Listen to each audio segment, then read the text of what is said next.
boa noite para todos vocês. Quero saudá-los com a graça e a paz do Senhor Jesus.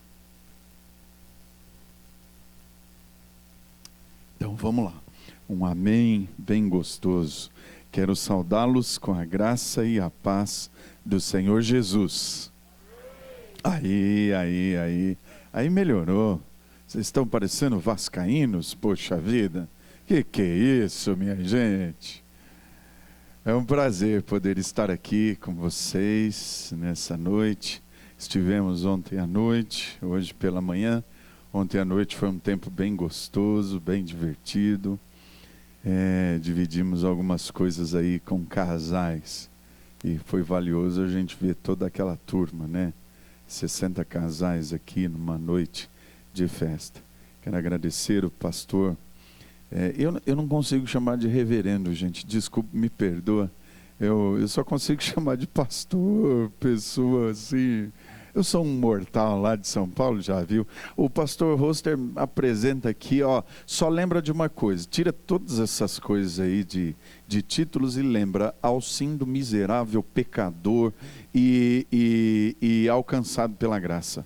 Só isso. Títulos, parabéns aí aos doutores, mas o que nos forma é o caráter em Cristo. Essas coisas são boas, mas eu prefiro ser apresentado como o Alcindo, que escreve aí, gosta de refletir, mas só sou um curioso, não sou... escritor é John Piper, Tim Keller, isso é escritor. Eu só sou um chulezinho dos caras aí, né? Mas eu agradeço muito, pastor Roster, pastor Jefferson, artista. Não sabia que o pastor Roster cantava também. O cara é Pavarotti aqui, né? Estou no meio das estrelas, nessa catedral aqui dos bispos, dos arcebispos, dos quase apóstolos, para a gente não falar a heresia aqui, que na igreja evangélica brasileira tem um monte de apóstolos. Eu não sei, os caras se encontraram com Jesus, por isso é que eles são apóstolos. Eu não sei. Esses cristãos brasileiros, entre aspas, são tudo doidos, gente. Precisa de um psiquiatra aí, viu, gente? Esse negócio não vai. Apóstolo, gente, já foi, né? Já foi o tempo, mas tudo bem, a gente não veio aqui para falar sobre isso. Quero agradecer mesmo, de coração. É um privilégio a gente poder estar aqui com vocês. Foi muito gostoso aí esse tempo. E rever o pastor Roster com a sua família. Muito gostoso, a gente tem uma amizade de longa data. E eu tenho um carinho muito grande pelo pastor Roster, o vosso pastor. E hoje, esse fim de semana, a gente teve a oportunidade de conhecer aí o pastor Jefferson também, alguns presbíteros. E isso é família de Deus. Então, quero externar mesmo a liderança e conselho todo por dar a nós, a nossa família. A Érica está aí, a Isabela estava por aqui, essa aqui está levantando a mão aí. Filha de Adão, né? Filha minha, filha de Adão. Não tem jeito. Então, obrigado aí. Só quero dar uma dica para o pessoal que ficou perguntando, porque eu falei da palestra de ontem que eu lançarei esse livro, né, que se chama Relacionamento a Dois, um jeito dócil de tratar o seu cônjuge.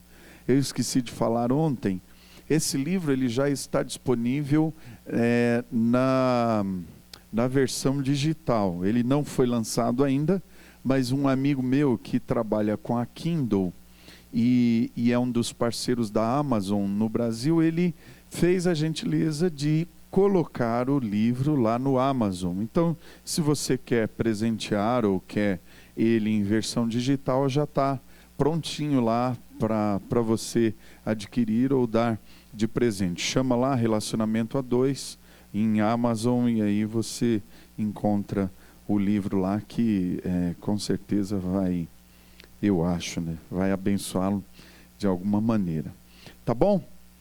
Quero convidá-los para vocês abrirem as Sagradas Escrituras no capítulo de número 45. Sou apaixonado, estou escrevendo aí aos poucos um trabalho aí. Eu tenho uma série série Intimidade com a Palavra, e eu estou escrevendo aos poucos em Gênesis. Não sei quando eu terminarei, mas esse livro é para lá de rico. É o livro da criação. Até recomendo para vocês uma coleção de Alistair McGrath, que a Ragnos produziu. É uma série dele, A Criação, Redenção e Encarnação. Ele trata sobre o livro de Gênesis, riquíssimo, e ele usa a arte para isso, usa lá Van Gogh, usa outros artistas e trabalha Gênesis com a arte. Tem gente que diz que isso aqui é utopia. Tem um bando aí de picaretas que é liberal e está dizendo que isso aqui não é real. Se isso não é real, a gente fecha a Bíblia, fecha a nossa vida e vai para a casa do chapéu. Porque se isso não é real, nós não somos reais. E cristão, a gente precisa bater nessa tecla. Eu tive aí uns conflitos com uns liberais, e aí eu bati de frente com os caras em nome de Jesus, com amor, como o pastor Jefferson interpretou ontem, né? Com muito amor, com muito amor. Dei um supapo santo na orelha desses rapazes e disse: irmãos, se a gente disser que Gênesis não é real, não tem cristianismo, não tem redenção. Porque no próprio livro de Gênesis tem o proto-evangelho, gente. Gênesis é real. Gênesis é a sua história. Gênesis é a minha história, a nossa história. É a história da redenção. É a história do Criador que resolve se relacionar com gente. E resolve transformar a gente em gente. Então eu quero convidá-los para vocês abrirem aí no capítulo 45, que fala do tipo de Cristo, que é José. E permitam-me dizer que ele não é José do Egito. Ele é José de Deus. Para mim não é José do Egito, como a gente ouve, tem aí até os desenhos. Não, para mim ele é José de Deus. Porque mesmo no Egito, ele não se curva ao jeito egípcio, mas ele se curva ao jeito divino, ao jeito do Criador. Eu queria ler com vocês e meditar um pouquinho nesses primeiros 5 versículos do capítulo 45. Eu lerei para seguir a liturgia dos nossos pastores. Eu lerei os versículos ímpares e vocês os pares, até o versículo de número 5. Eu termino lendo junto com vocês os 5. Então José, não se podendo conter diante de todos os que estavam com ele, bradou: fazei sair a todos da minha presença. E ninguém ficou com ele quando José se deu a conhecer a seus irmãos.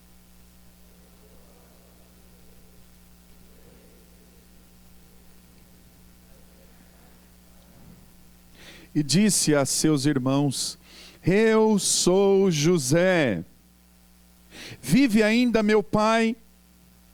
E seus irmãos não lhe puderam responder, porque ficaram atemorizados perante ele.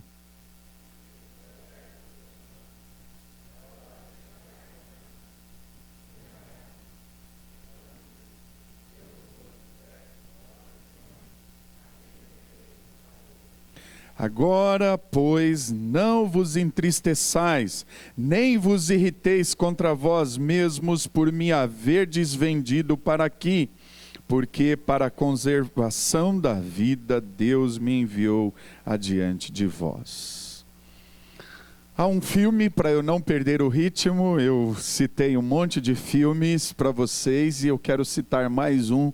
Gosto de entrar no cinema e sentar lá e pergunto: Deus, qual é a ilustração que o Senhor vai me dar através desse negócio aqui chamado graça comum? Sempre quero tirar alguma lição para aplicar para a vida. E eu quero citar para vocês esse filme, O Conde Monte Cristo. Você pode colocar aí. Quem já viu? Uau, nossa, pastor, essa igreja aqui é top, tá doido, meu Deus. O Conde Monte Cristo. A história de Edmund, você lembra bastante, um cara leal na época lá de Napoleão, um cara que honrava o seu país, e ele é traído pelo seu próprio amigo, porque o seu amigo, entre aspas, tem interesses. E aí Edmundo vai cair numa prisão que nenhum ser humano deveria entrar nela. Ele é acusado de um crime de traição que ele não cometeu, porque ele é um sujeito muito correto, muito honesto. Mas por causa da traição, ele é enfiado nesse calabouço e passa lá 12 anos sendo humilhado nessa prisão desumana. A cada aniversário ele leva uma surra de maneira violenta e ele vai se enchendo de ódio, mas aí cai no caminho dele um padre que está preso, mas esse padre é um sujeito muito inteligente, um filósofo, alguém versado, alguém que sabe trabalhar com a espada, e ele ajuda Edmundo a se transformar num verdadeiro conde. Ajuda-o a aprender a ler, ajuda-o a conhecer a vida, a história. E quando ele está sentindo que está próximo à sua morte, que ele não sairá dessa cadeia, ele diz para Edmundo: não faça o que fizeram com você. Não faça o que fizeram com você.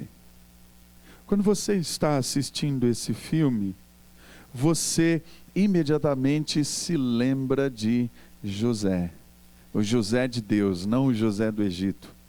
E se voltar às páginas anteriores, se você voltar para o capítulo de número 37, você tem lá o registro de um homem chamado Jacó, que habita na terra das peregrinações de seu pai, na terra de Canaã, e você sabe da história de Jacó, que trabalhou cerca de 14 anos por causa da sua amada. Jacó, que é enganado pelo seu próprio sogro Labão, mas ele tem uma afeição, ele tem o seu coração voltado para a sua amada Raquel.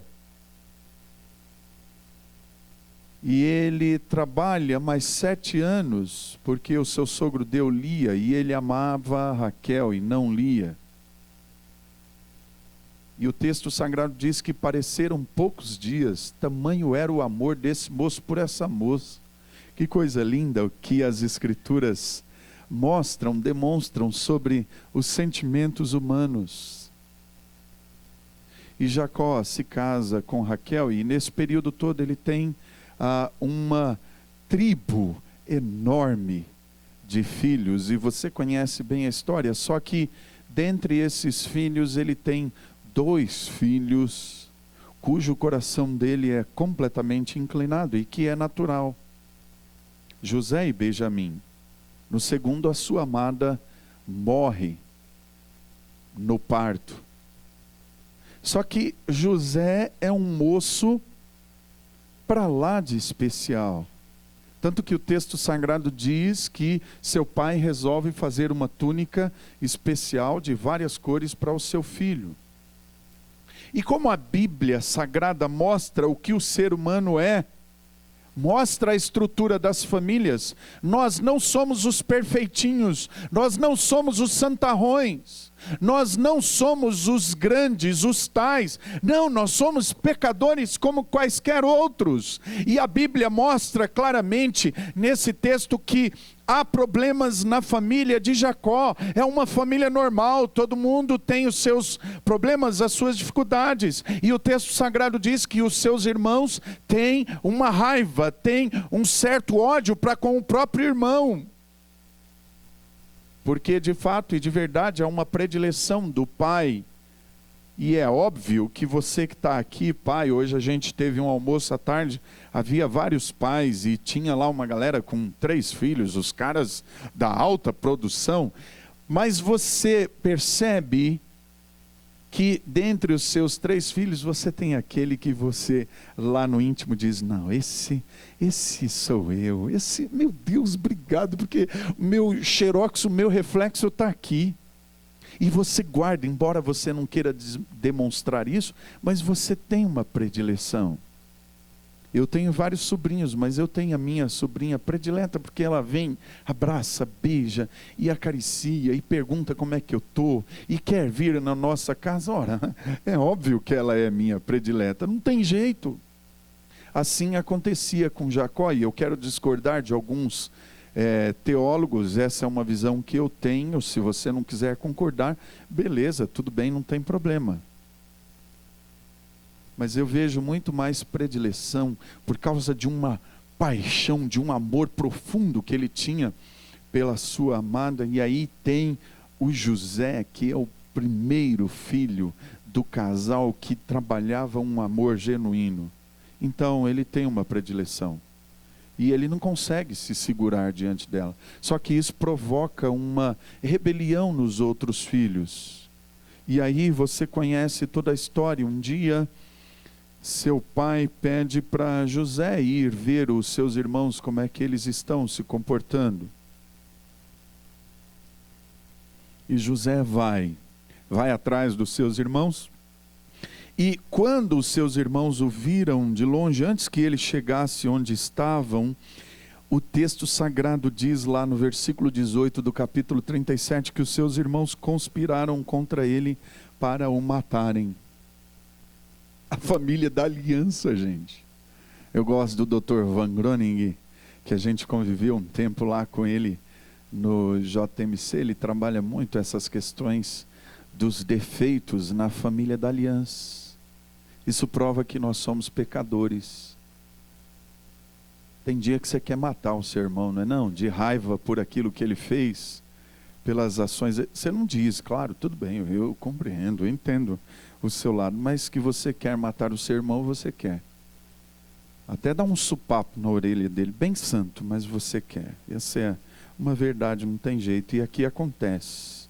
E aí eles pensam, conspiram. Nesse processo está passando uma caravana dos ismaelitas que vinham, eles vinham de Gileade, e o texto afirma que Judá disse aos seus irmãos, por isso que Judá é tão importante nas Sagradas Escrituras, porque ele pelo menos tem uma cabeça que pensa, é equilibrado. Ele diz, não, meus queridos irmãos, não podemos matar o nosso irmão.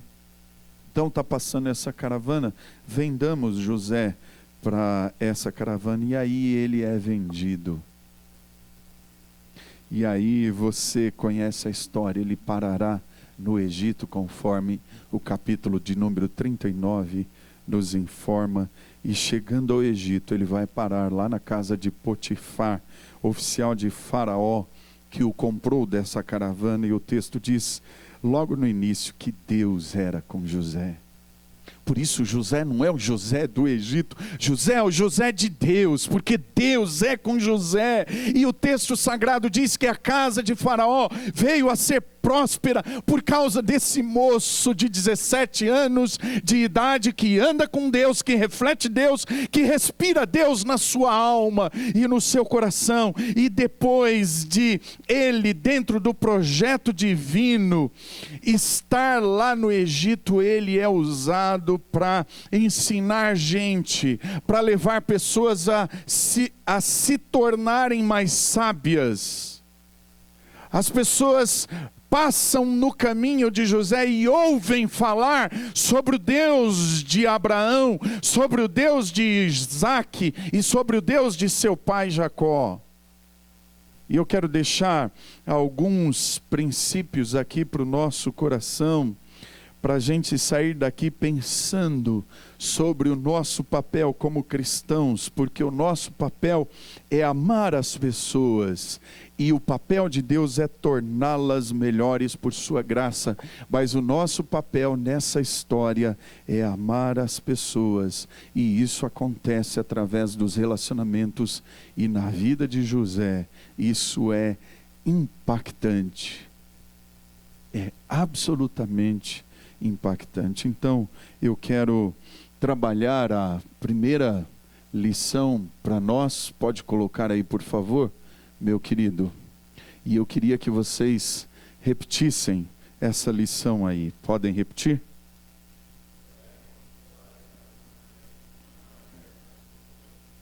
José constrói relacionamentos através da sua retidão. É interessante que os versículos 1 e 2 dizem essa verdade, aí eu quero abrangê-la para uma estrutura demonstrando a retidão desse moço. A essa altura José não podia mais conter-se diante de todos os que estavam ali e gritou, façam sair a todos. Assim ninguém mais estava presente quando José se revelou aos seus irmãos. E ele se pôs a chorar tão alto que os egípcios ouviram e a notícia chegou até lá ao palácio de Faraó. É claro, é evidente que muitas coisas aconteceram na vida de José a partir do momento em que ele foi levado ao Egito. Nesse período, José mostra ter um caráter forte em circunstâncias adversas. Pensem comigo, avaliem comigo. Um moço de 17 anos que está na casa de papai, ele é farto, ele é rico. Porque Jacó é o cara. É malandro sim, é esperto, faz umas enroladas brasileiras, mas Deus está com ele, embora o significado do seu nome é sacana, como o povo diz lá em São Paulo, malandro, uma espécie de enganador. Mas Deus está com Jacó, gente, mesmo ele não valendo nada. E aí ele é um sujeito muito rico, e José está lá com o papai, aprendendo acerca da Torá divina. José ouve todos os dias falar sobre o Deus de Abraão, o Deus de Jacó, o Deus de Isaac. E papai está lá, o menino está com 17 anos. José, meu filho, segue essa lei porque ela trará vida, ela trará um caráter sério diante das pessoas e principalmente diante de Javé. José tem um beijo de papai. Papai dá a túnica de várias cores e diz para ele, meu filho, eu amo você. E Jacó deve se emocionar quando diz isso, porque ele é simplesmente filho da sua amada Raquel. Papai está com você, ô José. Papai intercede por você todo dia, querido. Papai quer que você brilhe na presença do Deus vivo. E aí,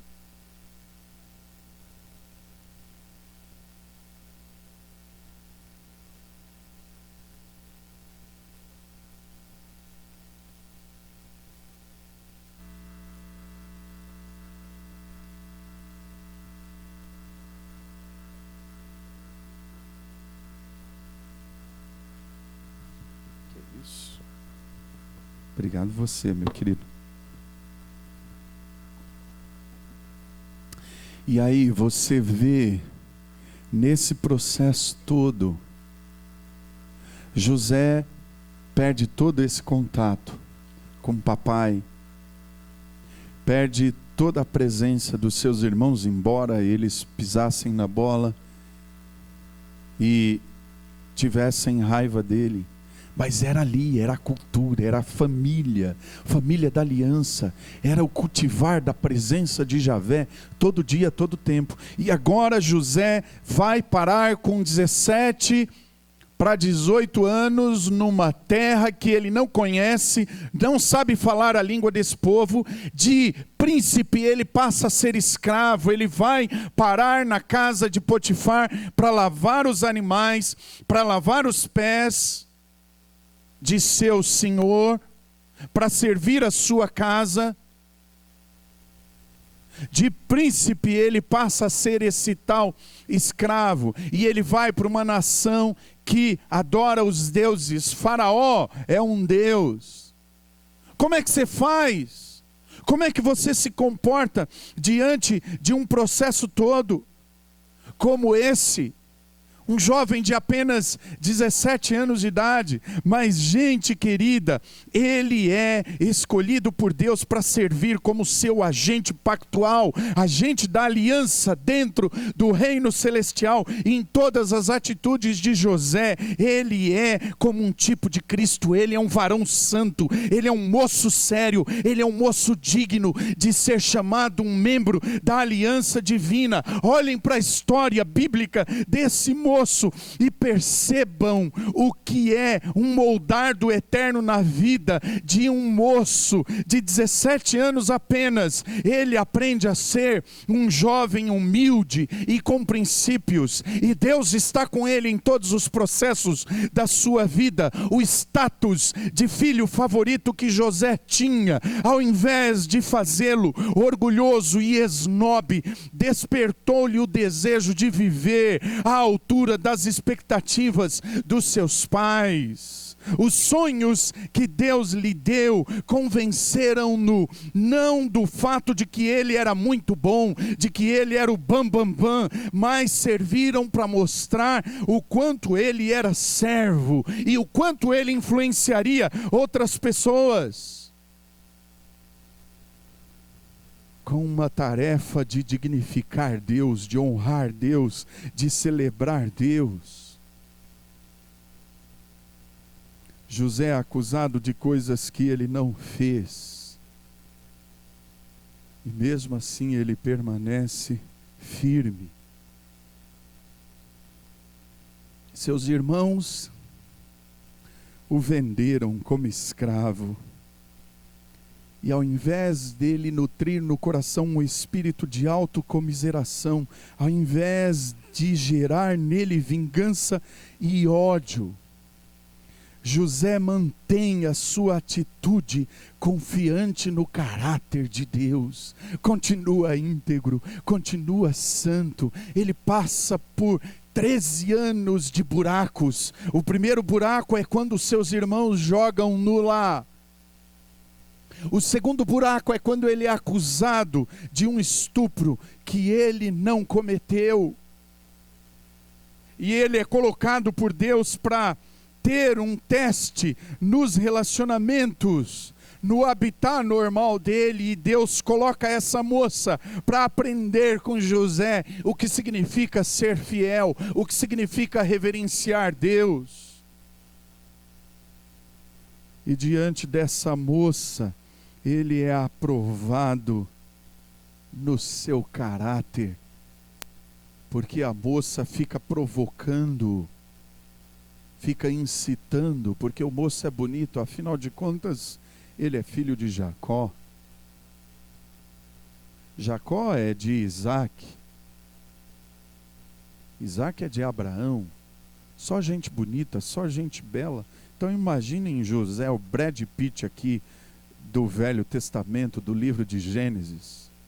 Cara top, essa mulher fixa os olhos em José, mas José, ele é um membro da aliança. E ele diz: ó filha, eu posso tocar em tudo aqui. O meu chefe me deu liberdade para tudo, para eu cuidar das suas coisas, mas eu não posso tocar em você. Eu não posso fazer isso. E tem mais, querida. Como eu cometeria tamanho mal, tamanho pecado contra o meu Deus? E ele, no relacionamento com essa mulher, mostra o que é retidão, o que é honestidade, o que é transparência, o que é justiça. Ele mostra que ele não se dobra aos prazeres carnais, preferindo os princípios de santidade que ele aprendeu com seus pais. Pais que estão aqui nessa noite, vocês precisam olhar para os pais de José, de Deus aqui, como modelo para o coração. Eles ensinaram para esse moço o que significava andar com Deus na vida e nas atitudes. Eles não deixaram de cumprir Deuteronômio 6 de forma alguma. Eles ensinaram José como se conduzir em todos os momentos da vida, olhando para Deus. Jovens que estão aqui, vocês precisam olhar para José como um modelo para o coração de vocês. Ele observou e guardou no coração o que aprendeu de seus pais. Tem jovem que diz aí: pastor, a carne é fraca, eu não aguento. Você não aguenta, mas o Deus que está dentro de você o protege, o guarda e dá graça para você resistir, para você fugir como José fugiu. E hoje ele é um modelo para nós de santidade, de compromisso, alguém que aprendeu uma espiritualidade bíblica com os seus pais, e ele prefere ser acusado ao se deitar com essa moça, traindo o seu Deus, traindo a lealdade, rompendo com o seu caráter, com a sua postura de membro da aliança de Deus. E aí ele diz não, foge, e é acusado. Imagina ele na casa de Potifar. A mulher mente, diz que ele é um estuprador. Imagina, gente, digamos que ele tivesse aqui com 22 para 23 anos. Moço que é escravo e ainda é acusado de estupro. Onde vai parar a honra desse moço? No lixo. E aí ele para em mais um buraco na sua vida, vai parar lá na prisão. E o texto diz que o Senhor era com José lá na prisão. E eu creio plenamente que Deus quer que nos nossos relacionamentos nós sejamos fiéis e retos como José. Em todos os tipos de relacionamentos que nós construímos. Esse jovem é alguém que poderia ter azedado na vida, poderia ter cometido até suicídio, dizendo: Deus não olha para mim, Deus não me vê, não é possível. Eu estou santo aqui nessa terra, não me contaminei, não me prostrei diante do Deus Faraó, não perdi os princípios que eu aprendi acerca da aliança. E o que está acontecendo comigo? Poderia ter se rebelado contra Deus, mas não, ele resistiu a todos os ataques lançados contra ele pelos que o odiavam. Enquanto os seus inimigos atacavam com flechas de ódio, José devolvia o ataque, tendo um relacionamento com as pessoas através das virtudes santas da graça de Deus. Ele agia com sabedoria, com humildade, com prudência, com integridade, com fé, com esperança, com firmeza e com pureza no coração. Olhem para José. Ele tinha tudo para se vingar dos seus irmãos quando ele se encontra aqui no capítulo de número 45. Você percebe que o choro dele é ouvido lá na casa de Faraó. Ele arranca aquela máscara egípcia e se dá a conhecer para os seus irmãos. E ele chora o choro na sua alma, lá nas profundezas dela, por saber que ele foi vendido pelos seus próprios irmãos, por saber dos buracos onde ele foi jogado, pelas provações mais sérias que uma pessoa pode passar. E José ensina para nós que ele quer nos fazer olhar para a vida no meio dos sofrimentos como José olhou. Ele chora, mas ele chora um choro de graça, um choro de redenção.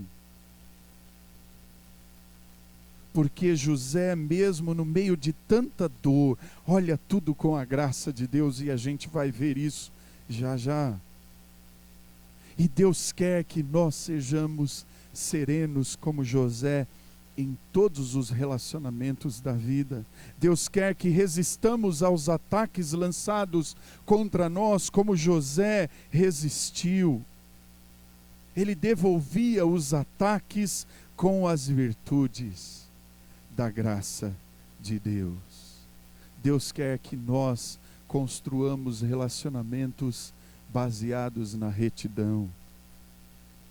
Onde José passa, a sua vida emana graça, emana sabedoria, emana compreensão do reino, emana a presença de Deus. Segunda lição que eu queria deixar aqui para nós, você pode repetir, José.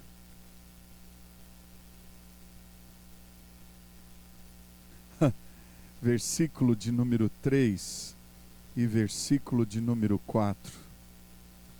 E disse José a seus irmãos: eu sou José, vive ainda meu pai? E seus irmãos não lhe puderam responder, porque ficaram atemorizados perante ele. E disse José a seus irmãos: agora chegai-vos a mim. E eles chegaram-se, e então ele disse: eu sou José, vosso irmão, a quem vendestes para o Egito. José foi um homem tão relacional, que ele ajudou pessoas a influenciarem outras pessoas. Ele tinha um senso profundo do chamado de Deus para servir outras pessoas.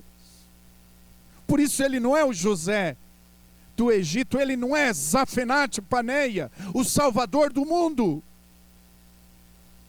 Ele é José de Deus, filho de Jacó, membro da aliança divina, esse que sabe perdoar, esse que tem um senso do chamado, esse que foi moldado como servo, através de muitas provas, de muitos sofrimentos. E tem gente por aí que diz que sofrimento é uma arma do diabo. Mentira! Sofrimento é uma ferramenta divina para remodelar o meu caráter, o seu caráter, para que aprendamos a depender mais de Deus, aprendamos a confiar mais nele. José aprende com o sofrimento, José se transforma num homem melhor. Agora ele não é mais aquele escravo da casa de Potifar, ele é simplesmente o primeiro-ministro do Egito, o top dos tops. Na ausência de Faraó, ele é o Faraó. O cara está lá diante dos seus irmãos. As algemas deles foram tiradas para ele exercer autoridade absoluta em todo o Egito. Quando ele interpreta o sonho, ele dá testemunho a Faraó: o Deus eterno é que dará a interpretação desses sonhos. José já está com 30 anos de idade, maduro, cabeça. E eu fico imaginando a sua postura agora. Ele lembra da mulher de Potifar, e ele tem o poder de mandar os seus soldados buscarem essa moça e passarem a espada na cabeça dela. Eu imagino José agora nesse choro do perdão, nesse choro da redenção. Ele é senhor no Egito agora. Ele poderia mandar buscar o seu pai, poderia olhar para Diná, sua irmã, e Benjamim, e mandar os seus soldados acabarem com a vida de todos os seus irmãos que humilharam a ele, fizeram ele passar por momentos terríveis. Mas José é revestido da visão de Deus que ele recebe no temor de Deus, no temor do eterno, e ele trata os seus irmãos com perdão. Gente, é extraordinário esse texto do versículo de número 4, e emociona o coração da gente quando ele diz: agora chegai-vos a mim. E você lê o resto do texto, José faz questão de chorar em cada irmão e beijar a cada irmão. É claro que o beijo em Benjamim e o abraço em Benjamim foram muito mais fortes, porque era o irmão da parte de mãe também. Mas ele dá o beijo em cada um, da graça, ele devolve os ataques com perdão, e diz para cada um deles: chegai-vos a mim.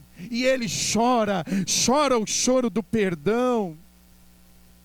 e diz para os seus irmãos no versículo 5: agora, pois, vocês não se entristeçam de maneira alguma por terem me vendido para este lugar, porque para a preservação da nossa vida, da vida de todos, é que Deus me enviou adiante de vós.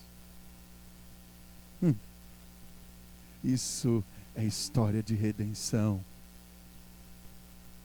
E Deus nos chama para olharmos para as pessoas que nos maltrataram e tratá-las como José tratou os seus irmãos. Chegai-vos a mim.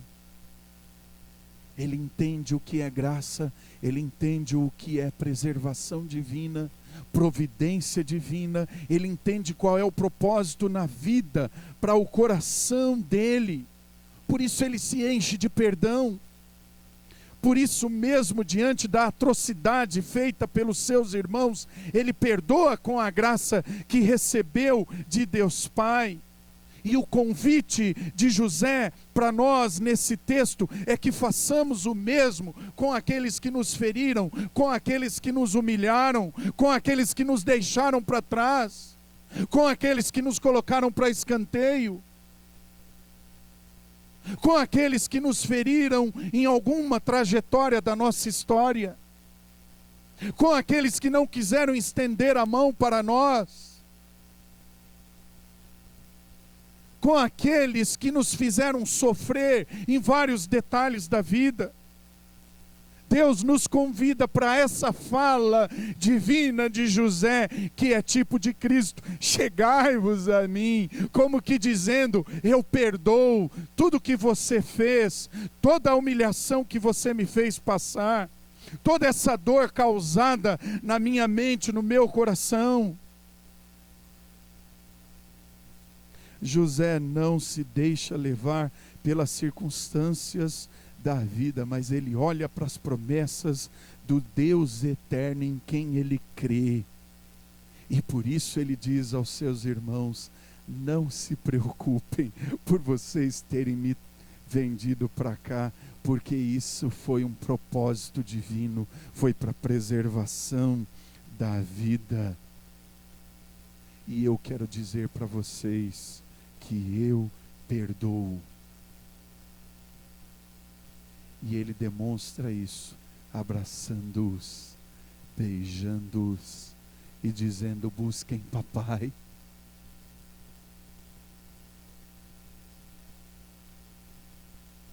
Busquem papai.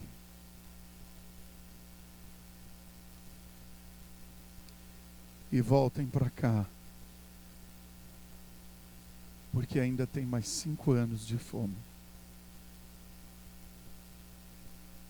E eu darei o melhor do Egito para nossa casa.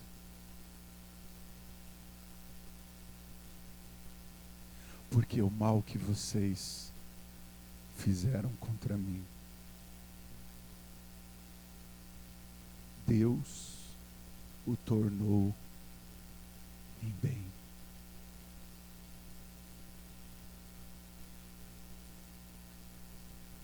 Deus o tornou em bem. Essa é a graça do Evangelho de Jesus Cristo de Nazaré. Eu olho para José como um tipo de Jesus. E aí eu trabalho a última reflexão dessa noite, e eu queria que vocês repetissem. No meio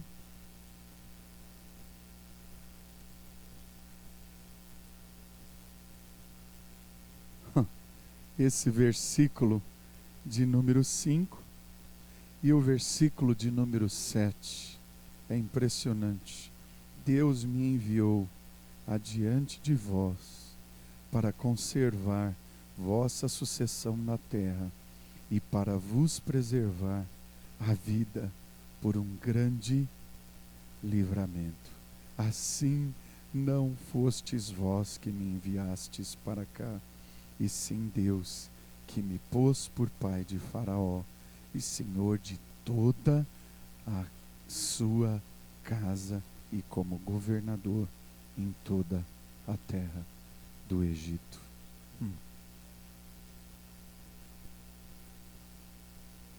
Preservação no meio da solidão, preservação no meio da dor, preservação no meio do ataque à moral de José. Deus está trabalhando no meio da dor, gente. Nós não gostamos muito disso, mas o salmista diz: foi-me bom ter sido afligido, para que eu aprendesse a tua lei. Sofrimento, disse C.S. Lewis, são as marteladas divinas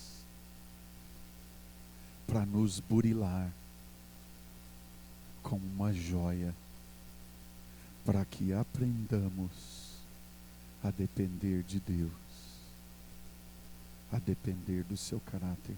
Na solidão, José sofre, mas tem preservação. E ele entende isso. 13 anos de deserto, 13 anos de humilhação. Lavando o chiqueiro, lavando os camelos, lavando os pés de Potifar. Não tem problema. É para preservação. Ele encontra-se com seus irmãos. E é como se ele estivesse dizendo: os buracos da minha vida, inclusive aquele que vocês me jogaram, a solidão, sem a presença de papai, sem minha família, nesses 13 anos, me fizeram enxergar a graça do divino e a provisão. Deus me enviou adiante de vós, por isso eu perdoo. Por isso, chegai-vos a mim. Eu não perdi a fidelidade diante de Deus. Eu não abri mão do compromisso com Deus, porque Ele me enviou para a preservação da vida. O lugar da solidão que eu passei foi o lugar da minha fornalha de transformação, para eu aprender a graça do Eterno. Eu não perdi o foco no meu coração, e eu recebi uma força que fez a grande diferença.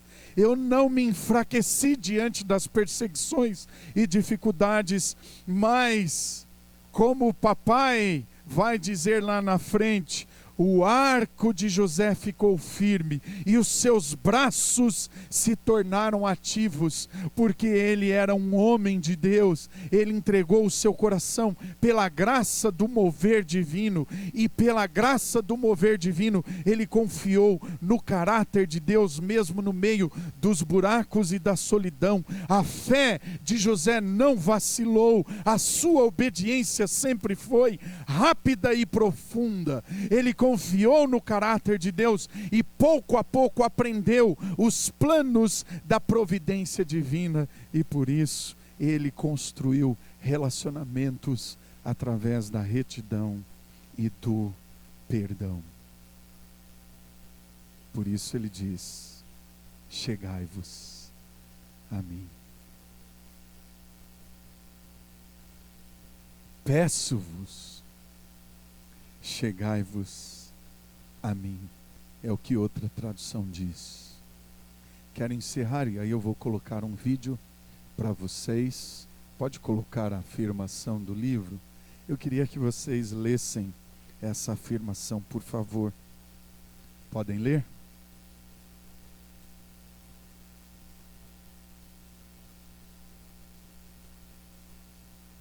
Eu gosto dessa afirmação do Mike Mason: perdoe a quem destruiu os seus sonhos, e ninguém mais o destruirá. Eu já conversei com meninas que foram estupradas, abusadas pelo tio-avô, pelo tio, irmão do seu pai.